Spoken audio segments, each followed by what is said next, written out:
We are Two Guys Playing Zelda, and you can follow us on Twitter at Two Guys Play Zelda or email us at twoguysplayingzelda@gmail.com.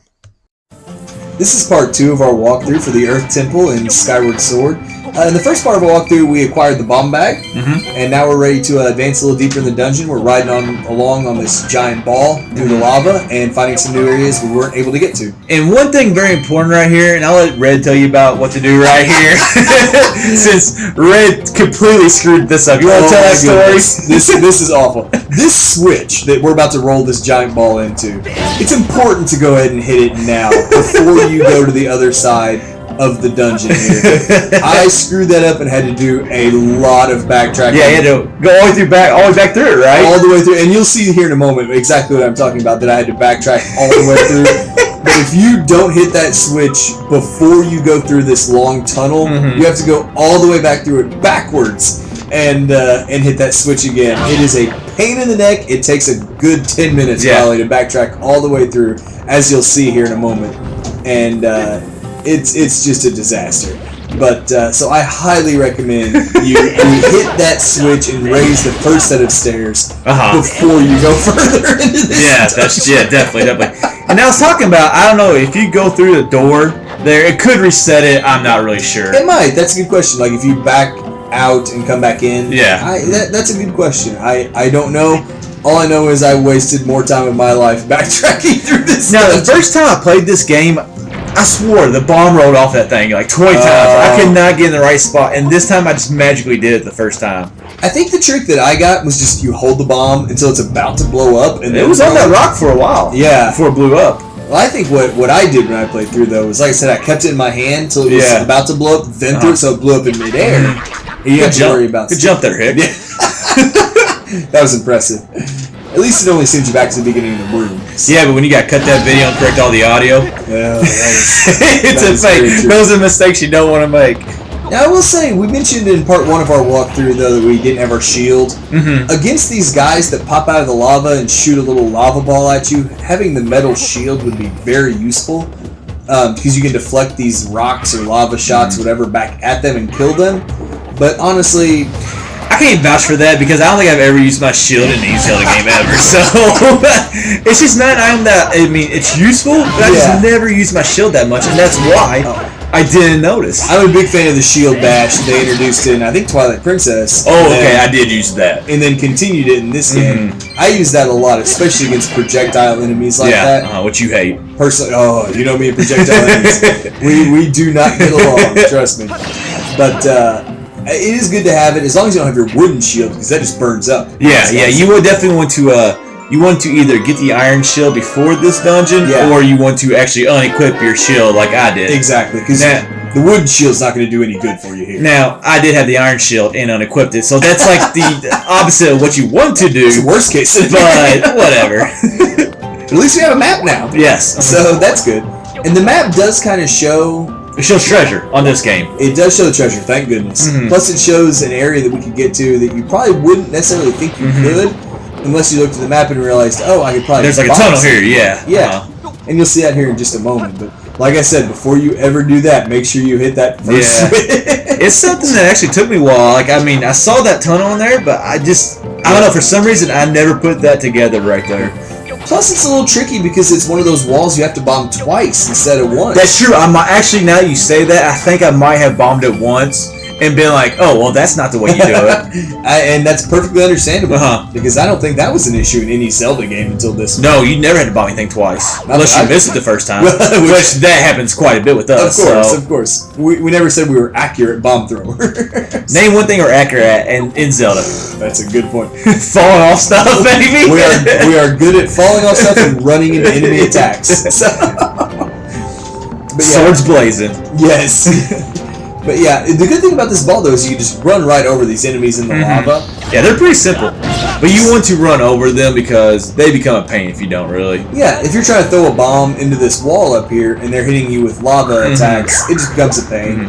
And you might get sneak attacked by those flaming keys like we just did there. And one thing I liked in this game was like how it kind of showed you where the bomb was going to end. Like either whether you rolled it, which also I did like. Yes, the rolling bowling ball style. It kind of showed you where the ball was going to land. Yeah, the bomb, not the ball. Yeah. And I thought that was pretty cool though when your first bomb attack actually hit, the crack got bigger. It does, But if you're not paying that much attention and you don't see it break open, yeah, you're just. Well, that's not the right way. Hey, I can sympathize with that totally. Hey, trust me, I had my screw ups in this dungeon. I told you about mine already. Yeah. I do like this part though, where you have to go through this tunnel on the ball or on the big rolling ball. Yeah, it's a pretty big tunnel, really. There is. It is.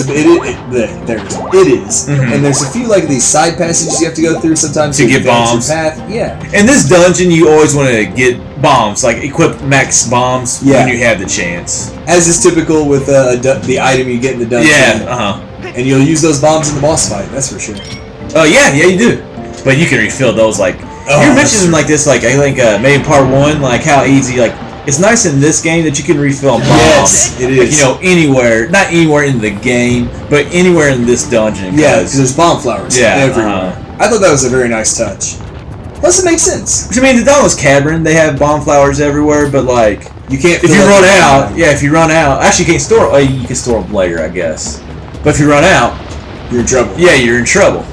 I did like how they did this tunnel, though. I mean, you saw us have to blow a hole in the wall so we could go around the lava flow. It's just little touches. I thought that was kind of pointless right there. That little. And added more time. Yeah, just so you had to circle around, whatever. Yeah, 2 different viewpoints. Oh man, this little puzzle took me a while too. I had problems with the beetles cutting rope in this dungeon.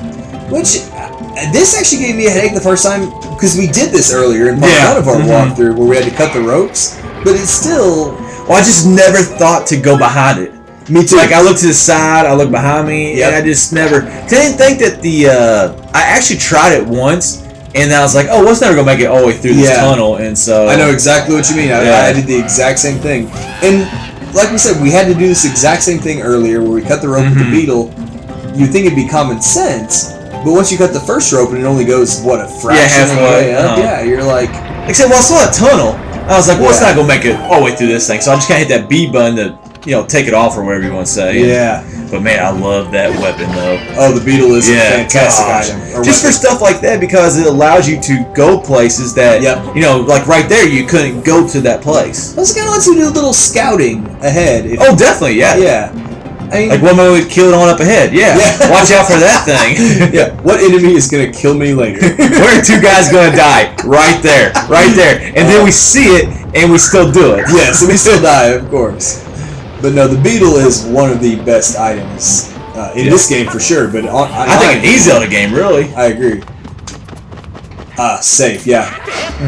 Good idea to run back through that tunnel and hit the safe statue. I was kind of wondering why you were running back there for a second. I forgot about the statue myself. Boom, there you go. There you go. And you want to save throughout the game, like at every statue, because, well, I don't know if it allows you to do it in dungeons, but I know outside the dungeons, when you hit a statue and you actually have to save at it, it allows you to fly back to that That's point. right. I don't think you can fly into the dungeon. No. But how are you gonna fly into a dungeon? Good point. But if you have, like, for some reason, if you have to quit or something like that, it's good to have a save point. Because the dungeons in this game are get long. lengthy. I mean, you'll see you went back up this thing right here? Yes. Oh my lord. Oh, it was awful. I couldn't imagine doing that. Yeah, I forgot to hit that switch we hit at the very beginning. Because you can tell it goes downhill. Yeah, it was a royal pain. I wish we had that on video. I kind of wish I did too, actually. It is a disaster, let me just tell you that. And it was a waste of a good 15 minutes of my life. Man, that is a long walk back. It is. I mean, you think how long we've been in these tunnels. I had to go because there's no way you can get to the other side from here. No, because you could have done from the beginning. Yeah.